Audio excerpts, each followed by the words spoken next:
사도신경으로 우리의 신앙을 고백하겠습니다. 전능하사 천지를 만드신 하나님 아버지를 내가 믿사오며 그 외아들 우리 주 예수 그리스도를 믿사오니 이는 성령으로 잉태하사 동정녀 마리아에게 나시고 본디오 빌라도에게 고난을 받으사 십자가에 못 박혀 죽으시고 장사한 지 사흘 만에 죽은 자 가운데서 다시 살아나시며 하늘에 오르사 전능하신 하나님 우편에 앉아 계시다가 저리로서 산자와 죽은 자를 심판하러 오시리라. 성령을 믿사오며 거룩한 공회와 성도가 서로 교통하는 것과 죄를 사하여 주시는 것과 몸이 다시 사는 것과 영원히 사는 것을 믿사옵나이다. 아멘. 찬송가 292장 함께 찬양하겠습니다.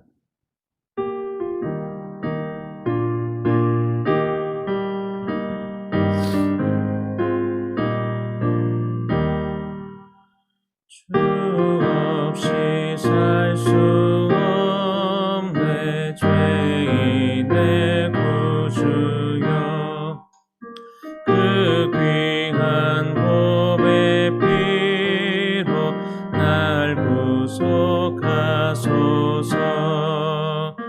구주의 사랑으로 흘리신 보혈이 내 소망 나의 위로 내 영광 되소서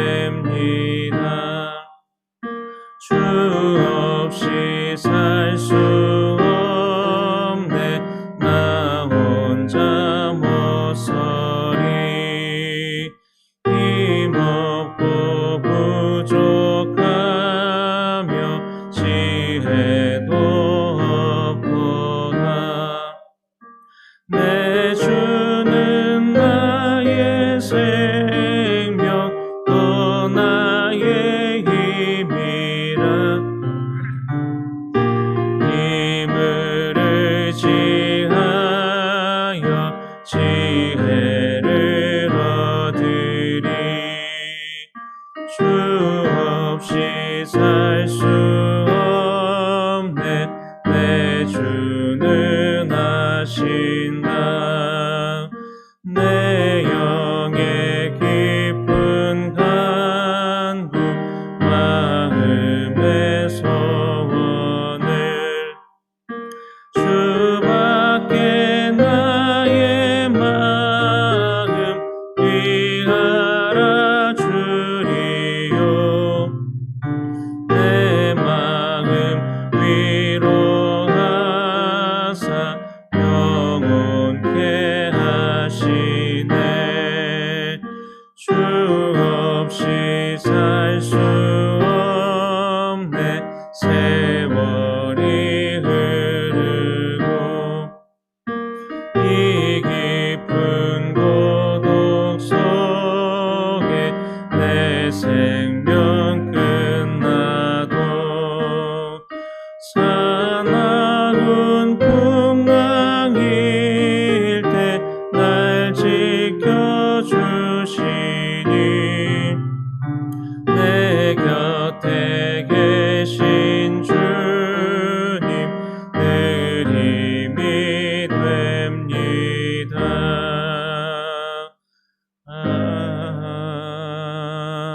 아멘. 잠언 23장 1절부터 9절까지의 말씀입니다.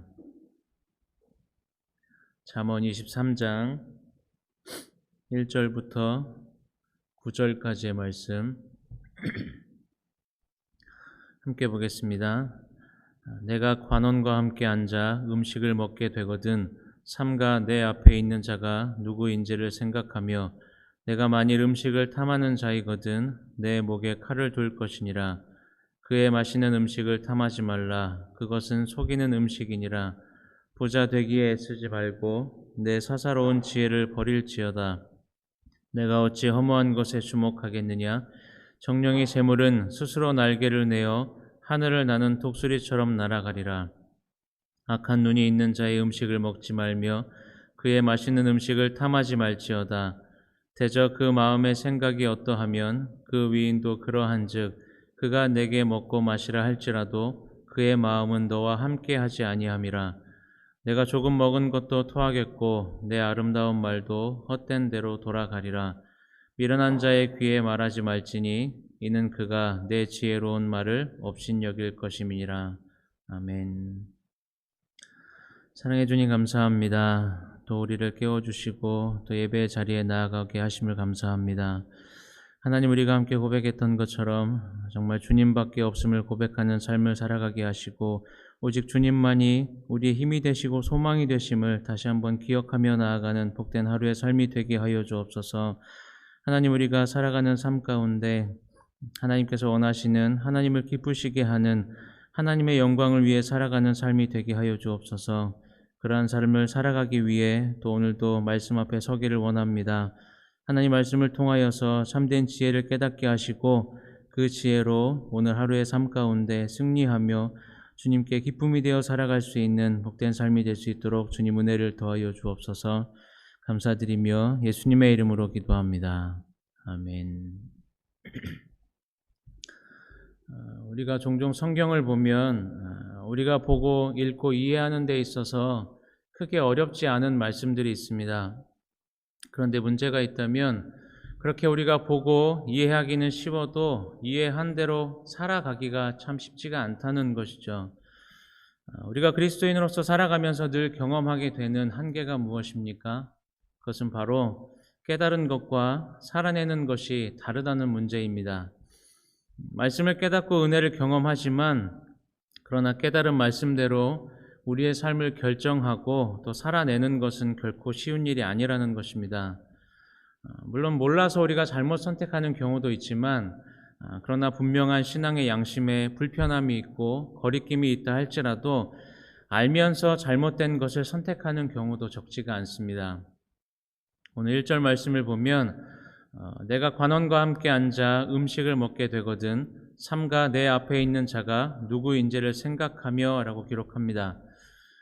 여기서 관원은 나를 움직일 수 있는 힘을 가진 지도자를 가리키죠. 여러분 한번 생각해 보시면 나를 힘으로 움직일 수 있는 그 사람과 함께 식사 자리에 앉아 있는 건 그렇게 편한 자리는 아닐 것입니다. 유대인들에게 있어서 이 식사 자리는 굉장히 중요한 자리였죠. 왜냐하면 이들의 문화 가운데 식사 자리라는 건 단순히 가볍게 밥 한 번 먹는 그런 자리가 아니었기 때문입니다. 이들에게 있어서 식사 자리는 인격과 삶을 나누는 자리였습니다.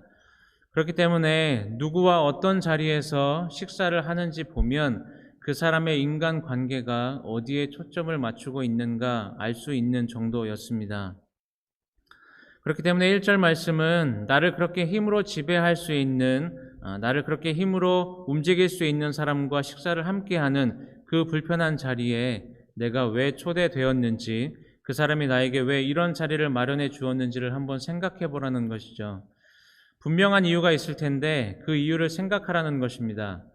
1절 하반절에 삼가 내 앞에 있는 자가 누구인지를 생각하며 라고 기록하는데 성경의 다른 번역본들을 보면 내 앞에 있는 자가 누구인지 그 대상을 사람으로 번역한 성경도 있지만 내 앞에 무엇이 있는지를 살피라는 잘 살피라고 번역된 성경도 있습니다. 이 말씀은 내 앞에 있는 사람이 왜 이런 자리에 나를 초대했는지 그 이유가 무엇인지를 잘 생각해 보라는 말씀입니다. 여러분 우리의 모습 가운데 드러나는 모습들 가운데 허영심이 있습니다. 유명하거나 아니면 높은 자리에 앉아 있어서 힘이 있는 누군가를 내가 안다는 것에서 오는 우월감이 우리 안에 있을 수 있습니다. 내가 유명한 누군가를 알고 또 힘이 있는 어떤 사람을 알아서 그 사람의 초대를 받아 함께 식사할 정도로 나는 그런 사람임을 드러내고 싶은 그 우월감, 또 자만심, 허영심 같은 것들이 우리 안에는 다 있다는 것이죠. 그러나 말씀은 그러한 우리의 허영심을 다 내려놓고 그 음식이 나에게 왜 주어지는지를 생각하고 분별하라고 권면합니다. 다시 말하면 내가 가야 할 자리와 가지 말아야 할 자리를 분명하게 분별하라는 말씀이죠. 2절 말씀을 보면 내가 만일 음식을 탐하는 자이거든 내 목에 칼을 둘 것이니라 라고 말씀합니다.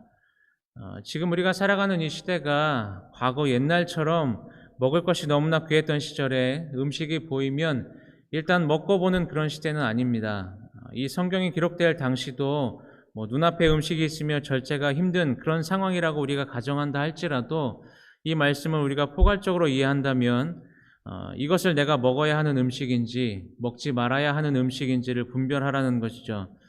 목에 칼을 둘 정도로 이 음식이 지금 내 생명에 유익이 있는 것인지 아니면 오히려 내 생명을 해하는 음식인지, 다른 말로 표현하면 내가 지금 내 욕심을 채우기 위해서 절제하지 못하고 지금 무엇인가를 탐하고 있는 것은 아닌지 분별하라고 우리에게 권면하는 것입니다.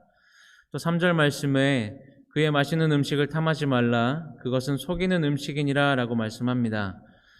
앞에서도 말씀드렸지만 식사 자리는 가벼운 자리가 아니었고 여기서 음식은 단순히 먹는 게 아니라 상대방과의 관계를 연결해주는 중요한 것이라고 이야기할 수 있는데 그런데 그것이 왜 속이는 음식일까요?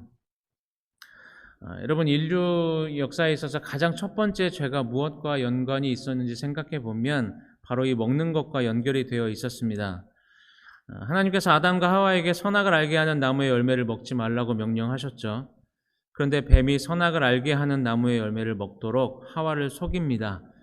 결국 그 뱀의 유혹에 넘어가서 아담과 하와는 둘 다 하나님 앞에 범죄하게 되죠. 그렇게 선악을 알게 하는 열매는 아담과 하와에게 속이는 음식이 됩니다. 4절 말씀에 부자 되게 애쓰지 말고 내 사사로운 지혜를 버릴지어다 라고 말씀하는데 여러분 우리가 정말 애써야 되는 건 하나님을 기쁘시게 하는 삶, 하나님의 영광을 드러내는 삶을 살아가는 것이지 절대로 부자가 되는 것 자체가 아닙니다. 우리가 이 땅 가운데 살아가는 목적은 부자가 되는 것이 아니라 오직 하나님의 영광을 드러내는 삶인 것을 잊지 마시기 바랍니다. 그러지 않고 부자가 되려고 애를 쓰면 말씀대로 사사로운 지혜를 가질 수밖에 없습니다. 우리는 하나님이 주신 거룩한 지혜로 이 땅 가운데 이 세상을 지혜롭게 살아가야 하는 사람들입니다. 그런데 내가 원하는 것, 내 욕심을 채우기 위해서 부자가 되려고 하면 내가 내 머리를 굴려서 애쓰게 될 수밖에 없다는 거죠. 여러분, 말씀은 그러한 모든 것들이 다 허무하다고 우리에게 말씀합니다. 5절 말씀에 내가 어찌 허무한 것에 주목하겠느냐. 정령이 재물은 스스로 날개를 내어 하늘을 나는 독수리처럼 날아가리라 라고 말씀하죠. 여러분, 혹시 지금 무엇에 집중하며 살아가고 계십니까? 혹시 하나님의 영광을 위해 살아가기보다 내가 원하는 것, 내 욕심을 채우기 위해서 사사로운 지혜를 가지고 허무한 것에 집중하며 살아가고 계시진 않는지 우리의 삶을 돌아보시기를 바랍니다.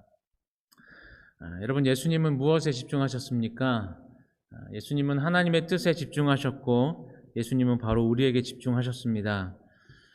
그렇기 때문에 세상의 관점에서 볼 때는 너무나 초라해 보이고 너무나 허무해 보이고 가장 비참해 보이는 자리였지만 하나님의 영광을 위해서 우리를 구원하시기 위해서 십자가의 자리를 선택하셨습니다.